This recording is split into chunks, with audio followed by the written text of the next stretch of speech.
우리 옆에 분들 한번 보실까요? 옆에 분들 얼굴이 어떠신가요? 더위에 지친 얼굴인가요? 아니면 가장 시원한 교회에 와서 아주 개운한 얼굴인가요? 옆에 분들 보시면서 우리 환하게 웃으면서 좀 인사 나눌까요? 사랑하고 축복합니다. 더운 여름 힘내서 보냅시다.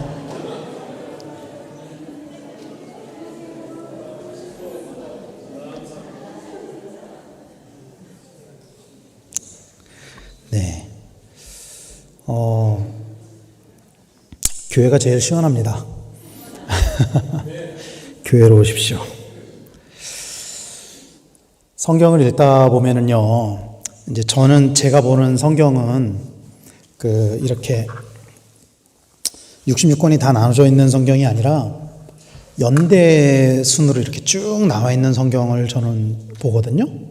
이 연대기 성경이라고 하는데 일명 성경을 보다가 제가 이렇게 깜짝깜짝 놀랄 때가 있어요. 이거 인쇄가 잘못됐나? 왜냐하면 똑같은 말씀이 왜 또 나오지? 토시 하나 안 틀리고 왜 또 나오지? 이런 말씀들이 있어요. 예를 들면은 열왕기상 8장과 역대하 6장에 보면은 이런 말씀이 있어요. 한번 띄워주시겠어요? 이 두 말씀을 보면은요, 한번 눈으로 한번 보세요. 틀린 게 몇 글자나 있나? 거의 똑같습니다. 열왕기상의 말씀과 역대하의 말씀인데 거의 보고 베낀 것처럼 똑같아요. 근데 이제 이렇게 책별로 나눠져 있는 성경을 읽으면은 저걸 발견하지 못합니다. 왜냐하면 열왕기상 다 본 다음에 역대하를 다 읽을 때쯤 되면은 저거 다 잊어버리거든요. 저 문장을 다 잊어버려요. 근데 이제 연대기 성경으로 보면은 같은 시기의 말씀이니까 저게 반복해서 나타나는 거예요. 이게 주로 어디에서 많이 나타나냐면은 이제 제 얼굴 보여주셔도 돼요.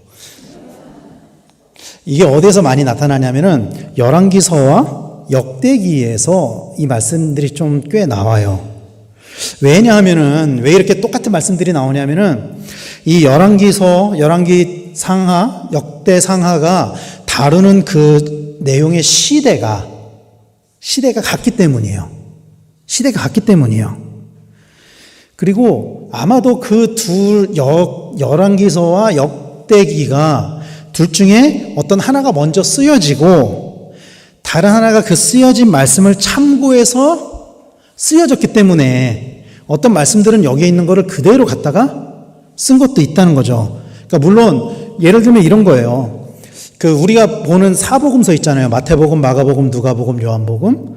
보면은 마태복음과 마가복음과 누가복음이 굉장히 유사한 말씀들이 많아요. 굉장히 유사한 사건들도 많고. 그걸 왜 그러냐면요. 가장 먼저 쓰여진 마가복음을 참고로 해서 썼기 때문이에요. 마태복음과 누가복음이.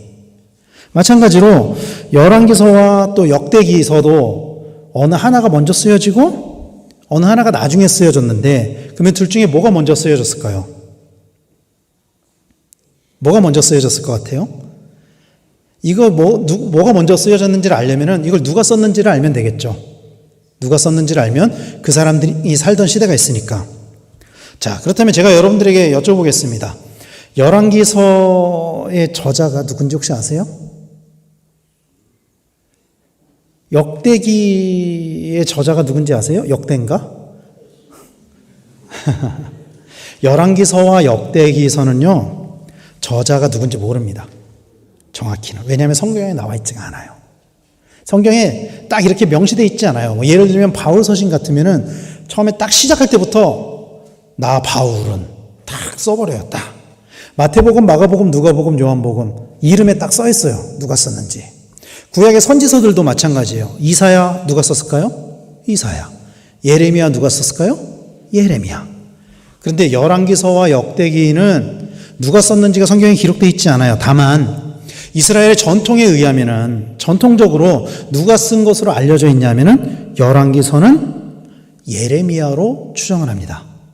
예레미야. 자, 잘 들어놓으세요. 열왕기서의 저자는 누구라고요? 그러니까 이거는 이제 그 이스라엘 전통에 의하면 예레미야. 그리고 역대기의 저자는 에스라로 추정합니다. 에스라로 알려져 있어요. 이스라엘의 이제 전통적인 관점에서는 예레미야는 선지자고 에스라는 제사장이었어요. 이 선지자와 제사장이라는 것의 차이는 관점의 차이를 가져왔는데, 선지자는 이스라엘의 역사를, 이 열왕기서와 역대기서는 주로 이스라엘의 왕들의 역사를 다루고 있는데, 선지자는 이스라엘의 역사를 은혜라는 관점으로 바라봐요. 하나님이 너희를 긍휼히 여긴다, 너희를 용서하기를 원하신다, 그런 관점으로 바라봐요. 반면에 제사장은 심판이라는 관점으로 바라봐요. 죄, 제사, 이런 문제로 바라본단 말이죠. 그런 관점으로 성경에 기록되어 있어요. 그래서 보면 역대기에서는 특히 하나님을 어떻게 묘사하고 있냐면 하나님을 심판하시는 분으로 묘사를 해요. 심판하시는 분으로. 역대상 16장 33절에 이렇게 말씀하고 있거든요. 그리할 때 숲속의 나무들이 여호와 앞에서 즐거이 노래하리니 주께서 땅을 심판하러 오실 것이미로다. 주께서 땅을 심판하러 오실 것이미로다. 심판하시는 분으로 묘사합니다. 그래서 열왕기서는 하나님의 은혜의 영역, 긍휼의 영역을 다루고 있다 보니까 남유다와 북이스라엘, 그 죄가 관여했던 북이스라엘까지도 다 기록을 하고 있고, 역대기는 주로 제사장의 관점에서 제사, 그 다음에 정통성을 따지는 유다 지파, 남유다의 왕들, 또 베냐민 지파, 레위 지파, 이쪽에 집중하고 있어요. 그리고 아까 처음에 말씀드린 것처럼 이 두 책은 쓰여진 시기가 다른데, 그러면은 예레미야가 먼저 태어났을까요? 에스라가 먼저 태어났을까요? 예레미야가 먼저 태어났죠. 예레미야가 전시대 인물이죠. 에스라는 포로 귀환 이후의 인물이고, 예레미야는 그보다 더 앞선 이스라엘이 망할 때, 그때의 인물이기 때문에 아마도 열왕기서가 먼저 쓰여졌을 것으로 추정이 됩니다. 그래서 예레미야는 곧 망하게 될 이스라엘을 은혜의 관점으로, 긍휼의 관점으로 바라보면서 역사를 기록을 하고요. 에스라는 귀한 이후에 망한 이스라엘을 보면서 반성의 관점으로 이건 잘못했었다, 이렇게 바라보고 있는 것이죠. 이런 배경을 가지고 오늘 말씀을 이해를 해야 돼요. 자, 오늘 본문은 유다 왕 히스기야에 관한 말씀입니다. 히스기야 들어보셨죠? 아마 다 들어보셨을 거예요. 히스기야는 남유다 13대 왕이었습니다. 히스기야가 25세의 왕이 돼서 대략 30년 정도 유다를 다스렸어요. 25세의 왕이 돼서. 히스기야가 유다를 통치했을 때 주변 상황을 보면은요, 내부적으로는 극도의 종교적인 타락이 있었습니다. 종교적으로 아주 타락해 있었어요. 그리고 외부적으로는 그러니까 세계적으로는 아시리아라고 하는데, 그 아수르에 의해서 위협을 받던 시기였어요. 특히 BC 722년이면 히스기야가 왕이 된 지, 섭정왕이 된 지 얼마 안 됐을 때예요. 그때 아수르 왕 살마네셀 5세에 의해서 북이스라엘이 멸망을 당해요. 멸망을 당합니다. 북이스라엘이 멸망을 당했다는 것은 무슨 뜻이냐면은 아수르의 공격의 대상이 둘에서 하나가 되었다는 거예요. 그러니까 이전보다 훨씬 더 큰 위협, 정말로 풍전등화 가운데 놓여있을 그 시기에 왕으로 즉위를 해서 유다를 통치했어요. 히스기야는. 이런 여러 가지 위기 속에서 히스기야는 유다를 잘 통치했고, 그 결과 히스기야는 유다의 왕들 중에서 어떤 평가를 받냐면은 하나님에게 가장 인정받는 2명의 선한 왕 중에 1명으로 인정받습니다. 그렇다면 어떻게 히스기야가 위기 속에서 선한 왕으로 평가받을 수 있었느냐 하는 것이죠. 그런 대내외적 위기가 굉장히 많았었는데 어떻게 그것을 다 극복하고 선한 왕으로 평가를 받았느냐. 히스기야가 대내적 위기를 극복할 수 있었던 방법은, 가장 첫 번째 방법은 종교적인 개혁을 한 거예요. 종교적인 위기를 극복한 것입니다. 히스기야가 왕으로 즉위한 후에 가장 먼저 한 것이 뭔지 기억하십니까? 히스기야가 왕으로 즉위하고 나서 한 것들은 성전을 수리하고 종교 개혁을 단행한 거예요. 우상들의 제단을 없앴습니다. 이 유다의 왕들을 보면은 히스기야, 요시야 말고도 선한 왕으로 평가받는 왕들이 있어요. 그 왕들도 다 동일하게 종교 개혁을 했어요. 그런데 이 2명의 왕을 제외한 나머지 왕들이 못한 게 뭔지 아세요? 이 우상 제단을 철폐하지 못했어요. 그런데 히스기야는 과감하게 우상의 제단들을 없애버리고 그리고 유월절을 지켰습니다. 이런 내부적인 노력에 반해서 사실 외부적으로는 아수르의 위협이 커져가지고 결국 아수르가 유다를 공격하게 되었죠. 북이스라엘을 멸망시킨 다음에 그리고 어떻게 공격을 했죠? 예루살렘을 포위했었죠. 특히 물길을 끊어가지고 예루살렘을 멸망시키려고 했었는데 히스기야가 성 안에 수로를 건설하고 실로암을 통해서 물을 공급하게 함으로써 외부적인 위기도 극복하게 됩니다. 히스기야는요, 이 대내외적 위기 가운데 하나님을 찾았어요. 가장 먼저. 하나님을 찾았고 하나님을 찾으니까 어떤 결과가 따라왔냐면 위기를 극복할 수 있게 되었다. 하나님을 찾았을 때. 그리고 우리가 아는 것처럼 히스기야에게 또 다른 위기가 있었어요. 뭐였죠? 병이 들어서 죽게 된 것이었죠. 비교적 젊은 나이에 히스기야가 25살쯤에 왕위에 올랐고 30년 정도 통치를 했으니까, 그런데 이제 그 히스기야가 병에 걸린 게 대략 한 40세쯤 될 것 같아요. 그러니까 병에 걸렸다가 15년을 더 살았으니까 히스기야가 병에 걸렸을 때 대략 아마 한 40세쯤 됐을 텐데 이사야를 통해서 죽게 될 것이라는 예언을 들었어요. 그때도 히스기야가 가장 먼저 한 것은 하나님을 찾는 것이었어요. 히스기야는 위기 때마다 하나님을 찾았어요. 열왕기하 20장 2절 3절 말씀은 이렇게 말씀하고 있습니다. 히스기야가 낯을 벽으로 향하고 여호와께 기도하여 이르되 여호와여 구하오니 내가 진실과 전심으로 주 앞에 행하여 주께서 보시기에 선하게 행할 것을 기억하옵소서 하고 히스기야가 심히 통곡하더라. 히스기야가 하나님께 구했을 때 또 그때 또 어떤 결과가 일어났죠? 또다시 하나님은 히스기야에게 닥친 위기를 극복하게 하셨어요. 그 극복하게 하신 말씀을 열왕기하 20장 4절에서 6절은 이렇게 말씀하고 있습니다. 이사야가 성읍 가운데까지도 이르기 전에 여호와의 말씀이 그에게 임하여 이르시되 너는 돌아가서 내 백성의 주권자 히스기야에게 이르기를 왕의 조상 다윗의 하나님 여호와의 말씀이 내가 내 기도를 들었고 내 눈물을 보았노라. 내가 너를 낫게 하리니 내가 3일 만에 여호와의 성전에 올라가겠고 내가 내 날에 15년을 더할 것이며 내가 너와 이 성을 아수르 왕의 손에서 구원하고 내가 나를 위하고 또 내 종 다윗을 위함으로 이 성을 보호하리라 하셨더라. 자, 보면은요, 이 말씀을 보면은 어떤 상황이냐면은 이사야가 히스기야에게 가서 왕이시여 당신은 이제 죽게 될 것입니다. 예언하라고 딱 나왔는데 즉시 히스기야가 엎드린 거예요.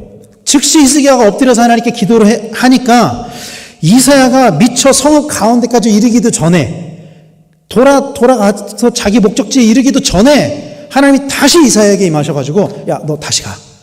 다시 가서 내가 15년 더 살게 해준다고 얘기해. 이렇게 된 거죠. 심지어 그 말씀만 하신 게 아니에요. 그때 히스기야가 다 기억하시죠? 내가 그걸 어떻게 믿습니까? 증표를 보여주십시오. 증거를 보여주십시오. 그때 그 증표로 하나님께서 어떤 현상을 보여주셨죠? 해 그림자를 뒤로 물러나게, 10도 물러나게. 확실하게 하나님은 히스기야에게 닥친 위기를 극복하게 하셨어요. 사랑하는 성도 여러분, 하나님은 그렇게 위기를 극복하게 하시는 분이신 줄 믿으시길 바랍니다. 특히 우리가 기도할 때, 하나님을 찾을 때, 하나님께 매달릴 때 하나님은 위기를 극복하게 하시는 분이라는 것을 믿으시기를 바랍니다. 우리는 살다 보면 수많은 위기에 닥치게 돼요. 수많은 위기에 닥치게 됩니다. 더러운 내 잘못으로 위기가 오기도 하고요. 나와 상관없이 위기가 오기도 하죠. 중요한 것은 나에게 위기가 오느냐 오지 않느냐가 중요한 것 같지는 않아요. 위기가 왔을 때 내가 그 위기를 어떤 태도로 대하느냐, 내가 그 위기를 어떤 시선으로 바라보고 있느냐, 내가 그 위기를 어떤 관점으로 대하고 있느냐, 이게 중요한 것 같습니다. 위기 가운데 보여지는 현상에 집중하면요, 여러분, 우리는 그 위기에 넘어지게 될 것입니다. 우리를 위기에 빠뜨리게 하는 그 눈에 보이는 것들, 그거를 계속 바라보면요, 위기를 극복할 수 없어요. 위기를 극복할 수 없습니다. 그러나 그 위기를 넘어서는 하나님의 능력을 바라보게 되면 우리는 그 위기를 극복할 수 있을 줄로 믿으시기를 축원합니다. 성경에는요, 그렇게 수많은 사람들이 위기를 넘어가는 모습을 보여요. 여러분 기억하십니까? 홍해 앞에 선 모세가 뒤에는 애굽의 병정들이 따라오고 있고 앞에는 홍해가 가로막았을 때 모세가 어디를 바라봤죠? 하나님을 바라봤다고요. 하나님을 찾았다고요. 하늘을 바라봤다고요. 그때 하나님께서 홍해를 가르셨습니다. 하나님은 우리의 위기를 아시고 우리를 위기 가운데서 건져주시는 분이라는 것을 믿으시길 바랍니다. 수많은 위기를 넘어서 왕위에 올랐던 다윗은 이렇게 고백했어요. 시편 18편 2절 말씀입니다. 같이 한번 읽도록 하겠습니다. 시작.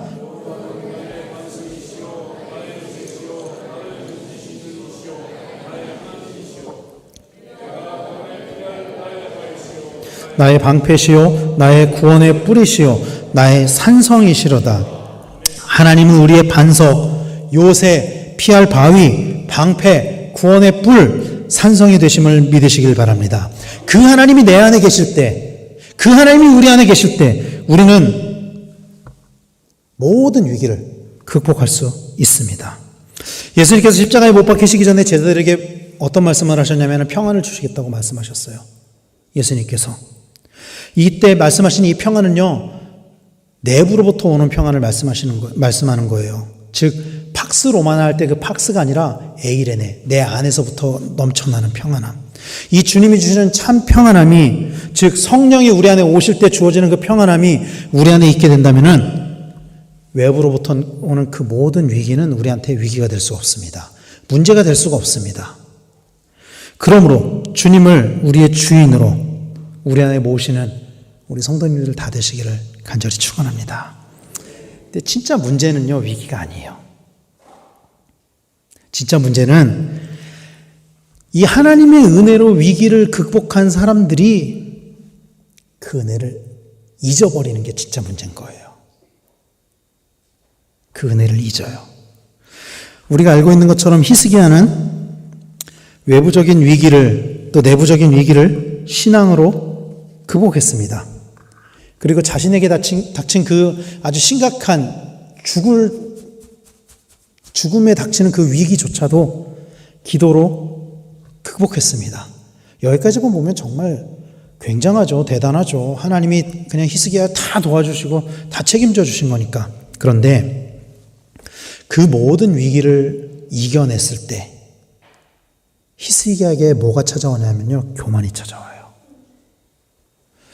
오늘 본문 24절부터 25절 앞부분을 이렇게 말씀하고 있어요. 그때 히스기야가 병들어 죽게 되었으므로 여호와께 기도하매 여호와께서 그에게 대답하시고 또 이적을 보이셨으나 히스기야가 마음이 교만하여 그 받은 은혜를 보답하지 아니하므로. 그러니까 히스기야가 병들어 죽게 돼서 기도하고 응답받고 이 과정을 이 역대하는 굉장히 짧게 기록하고 있어요. 굉장히 반성하는 시선, 비판적인 시선으로 바라보면서 어떤 말씀을 하고 있냐면 그때 히스기야가 마음이 교만해졌다. 이 말씀을 하고 있는 거예요. 하나님께서 히스기야가 기도했을 때 하나님께서 이사야를 통해서 바로 즉시로 대답해 주셨고 심지어 히스기야가 그 증거를 원해서 이적까지 보여주셨음에도 불구하고 히스기야의 마음이 교만해진 것입니다. 성경은 교만에 관해서 이렇게 말씀하고 있습니다. 잠언 16장 18절 교만은 패망의 선봉이요 거만한 마음은 넘어짐의 앞잡이니라. 우리도 살아가면서 참 많은 위기를 겪게 되고 때로는 우리가 기도함으로 하나님께 의지함으로 하나님께 매달림으로 그 위기를 넘어가 보신 경험들이 아마 많이들 있으실 거예요. 그런데 사실 많은 사람들이 그 위기를 넘어섰을 때 내가 위기를 넘어서게 된 그 원인을 하나님의 은혜, 하나님의 도우심으로 찾는 것이 아니라 많은 사람들이 나의 능력, 나의 힘 여기에서 찾아요. 그 위기를 극복하게 된 원인을 하나님으로부터 찾는 것이 아니라 주로 나에게서 찾는 거죠. 내가 뭘 잘했으니까. 내가 능력이 뛰어났으니까. 이 모든 것조차도 우리가 위기를 극복할 수 있는 그 모든 것이 하나님의 인도하심 안에 있다는 것을 믿으시길 바랍니다. 이것을 인정하지 않는 것이 교만인 거예요. 하나님이 하셨다는 것을 인정하지 않는 것. 내 안에 하나님이 살아서 역사하시고 내가 위기 가운데 빠졌을 때, 내가 어려움 가운데 있을 때 하나님이 나를 도우시고 인도하신다는 것을 인정하지 않는 것. 그것이 교만입니다. 히스기야는요, 하나님께 너무나도 큰 은혜를 받았어요. 정말 너무나도 큰 은혜를 받았어요. 그런데 금세 그 은혜를 잊어버리고 교만해진 거죠. 그리고 그 결과에 관하여 오늘 본문은 이렇게 말씀하고 있습니다. 25절 다시 한번 보면은 히스기야가 마음이 교만하여 그 받은 은혜를 보답하지 아니하므로 진노가 그와 유다와 예루살렘에 내리게 되었더니. 성경에 나오는 믿음의 선배들 가운데 많은 위기를 경험한 사람들이 여럿 있는데 그 중에 하나님의 마음에 가장 합했던 사람, 하나님의 마음에 가장 들었던 사람이 누구라고요? 오늘 아침에 말씀 들었잖아요. 다윗입니다. 다윗은요, 굉장히 많은 위기를 넘어서면서 왕 위에 올랐거든요. 다윗이 왕으로 부르심을 받기 전에는요, 양치기를 하면서 항상 맹수의 위협에 놓여 있었어요. 다윗이 기름 부음을 받은 이후에는요, 사울 왕으로부터 계속 위협을 받았어요. 어느 정도로 위협을 받았냐면 자기가 그 전쟁에서 이겼던 그 블레셋에 가서 나 좀 받아주세요. 나 좀 살려주세요. 할 정도로 큰 위협 가운데 있었습니다. 그리고 그 모든 위기를 극복하고 왕이 되었을 때에도 외세의 침략이 있었죠. 내부의 반역이 있었죠. 다윗의 삶에는 위기가 끊이지 않았어요. 다윗은 그때마다 하나님을 의지하고 하나님의 말씀에 순종하면서 살아가려고 했어요. 그때마다. 그 결과가 뭐였죠? 결국엔 그 모든 위기가 다 극복이 됩니다. 다 극복이 돼요. 그리고 드디어 이제 비로소 이스라엘에 참 평화가 찾아왔습니다. 이스라엘 왕국이 번성하게 됐어요. 평화롭게 됐어요. 근데 그때 다윗에게 진짜 위기가 찾아와요. 아이러니하게도. 모든 위기가 다 극복됐다고 여겼을 때, 더 이상 이제 나에게는 힘든 게 없어, 어려운 게 없어 딱 했을 때 가장 큰 위기가 왔습니다. 돌이킬 수 없는 범죄를 저질러요. 다윗이 그 전까지는 전쟁이 있을 때마다 나가서 막 힘들게 나가서 싸워서 이기고 막 이랬는데, 이제 내가 전쟁에 안 나가도 되겠다. 나갈 때마다 우리 부하들도 다 이기고 나라도 평안하고 나 이제 좀 쉴게. 딱 쉬는데 그때 사단이 난 거죠. 그때 왜 하필 그때 또 목욕하는 여자가 눈에 들어와가지고 그때 진짜 위기가 온 거예요. 다윗에게. 하나님의 마음에 합했던 다윗조차도 연약함으로 인해서 넘어졌었어요.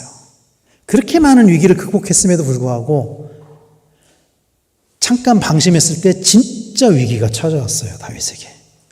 하물며 우리는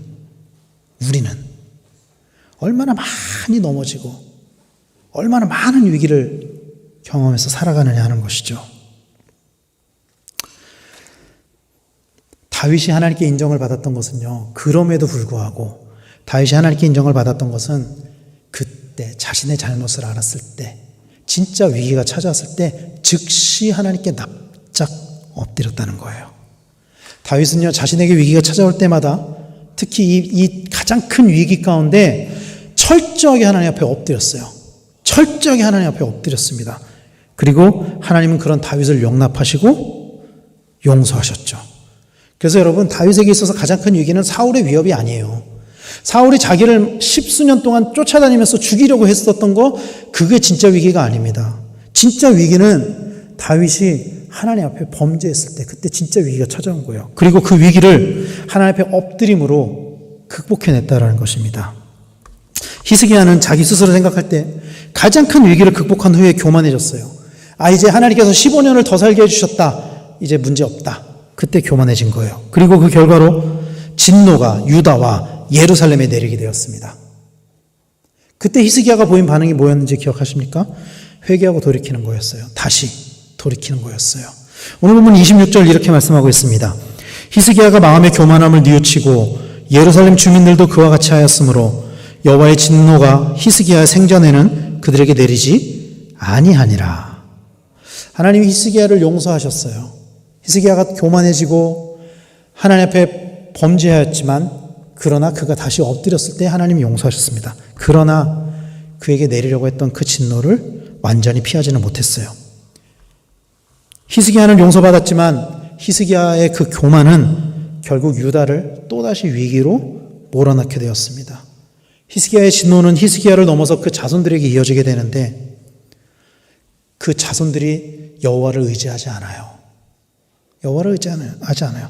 특히 히스기야의 아들 므낫세는 아주 오랜 시간, 가장 오랜 시간 유다를 다스렸는데 이 므낫세에 대한 평가가 어떤지 아십니까?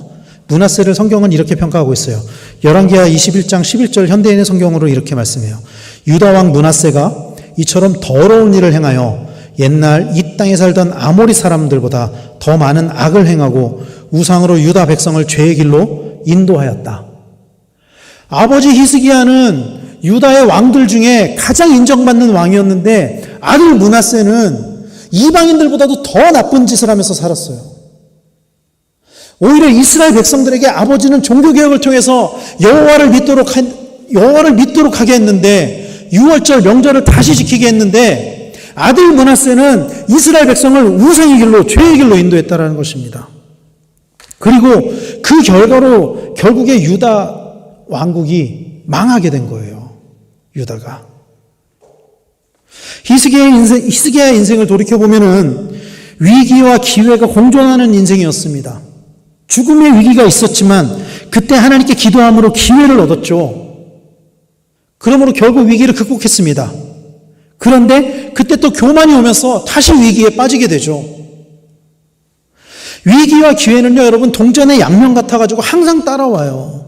우리가 그것을 어떤 시선으로 바라보느냐에 따라서 이거는 위기가 되기도 하고 기회가 되기도 한다는 거예요. 위기에는 반드시 기회가 있습니다, 여러분. 그리고 기회에는요, 반드시 위기가 따라와요. 그래서 보여지는 위기는 진짜 위기가 아닙니다. 또 보여지는 기회가 또 진짜 기회도 아니에요. 우리 인생에 있어서 뭐가 잘 됐다, 좋아졌다, 이게 진짜 기회가 아니라는 거예요. 반대로 우리 인생에 있어서 뭐가 힘든 일들, 어려운 일들, 궁핍한 일들이 있다 그래서 이게 진짜 위기도 아니라는 거예요. 오히려 그런 현상이 우리에게 주어졌을 때 우리가 보이는 반응에 따라서 위기가 기회가 될 수도 있고 기회가 위기가 될 수도 있다라는 거예요. 교만함으로 위기에 처할 수도 있고 오히려 겸손하게 낮아짐으로 인해서 기회를 얻을 수도 있다라는 것입니다. 여러분 사도 바울의 커리어에서 가장 큰 위기는 사실은 어쩌면은 사도 바울의 그 변화되기 전에 사도 바울의 가치관으로 보면은 그 사도 바울이 그 전에 쭉 해왔던 그 커리어에서 가장 큰 위기는 예수님을 만나고 눈이 멀었던 그 3일. 그 3일일 거예요, 아마. 이제 난 끝났다. 내 바리새인으로서, 내 사내들인 공의원으로서, 내가 젊은 청년 지도자로서 나는 이제 앞이 보이지도 않고 나는 이제 끝났다. 그렇게 생각했을지도 몰라요. 그러나 오히려 그 시간 동안에 앞이 보이지 않을 때 바울이 예수님만 볼 수 있었기 때문에, 오직 예수님만 바라봤기 때문에 그것은 바울에게 위기가 아니라 오히려 기회가 됐다는 것을 여러분 믿으시길 바랍니다. 여러분 우리의 삶은 위기와 기회가 반복해서 일어납니다. 좋을 때도 있고 안 좋을 때도 있죠. 우리 삶이 어떻게 다 좋기만 하겠어요. 옛날에는 예수 믿으면 복 받는다 그래가지고 교회도 나오고 그래서 뭐 많이 복을 받아서 뭐 형편도 좋아지고 더 잘 살게 되고 그런 일들이 넘쳐났었지만 항상 좋은 일만 있는 건 아니잖아요. 예수님을 믿는다고 해서. 예수님을 믿어도 망할 수도 있고요. 예수님을 믿어도 대학교 떨어질 수 있습니다. 우리 자녀들이. 그런데 중요한 것은 그때 우리가 기회를 얻기 위해 어떤 자세로 그 위기를 바라보느냐. 그때 얼마나 우리가 하나님 앞에 매달리고 하나님을 구하고 하나님을 바라보느냐. 이게 중요하다는 거예요. 기회를 얻기 위해서 하나님 앞에 겸손함으로 도우심을 구해야 될 줄로 믿으시길 바랍니다. 나의 힘으로, 나의 의로, 나의 뜻대로 행하는 것이 아니라 하나님의 음성을 듣고 하나님의 뜻을 구하며 순종하는 것이 우리의 위기를 기회로 바꾸는 방법이라는 것을 믿으시기를 간절히 축원합니다. 성경에 나오는 많은 믿음의 선배들은 수많은 위기를 기회로 바꾸면서 믿음을 키웠습니다. 그리고 그 위기를 계속 기회로 바꾸면서 그들의 믿음이 증명되었어요. 위기를 기회로 바꾸면서, 사랑하는 성도 여러분, 우리의 삶 가운데도 다가오는 그 많은 위기들을 기회로 바꾸는 우리 성도님들이 다 되시기를 간절히 축원합니다. 그래서 여러분, 위기가 왔을 때 여러분 그 위기를 기회로 여기세요. 그리고 그것을 하나님께 의지함으로 극복함으로 여러분의 삶 가운데 간증의 이야기들이 넘쳐나기를 간절히 축원합니다. 그래서 위기와 기회의 그 기준이 되시는 그 주님, 그 주님께 우리의 모든 시선을 두고 우리의 삶에서 일어나는 그 모든 일들에 관하여 오직 주님만 바라보고 주님께 물어보고 주님의 뜻을 구하고 주님의 인도하심으로 나아갈 수 있는 우리 성도님들 모두 다 되시기를 예수님의 이름으로 간절히 축원합니다. 기도하겠습니다.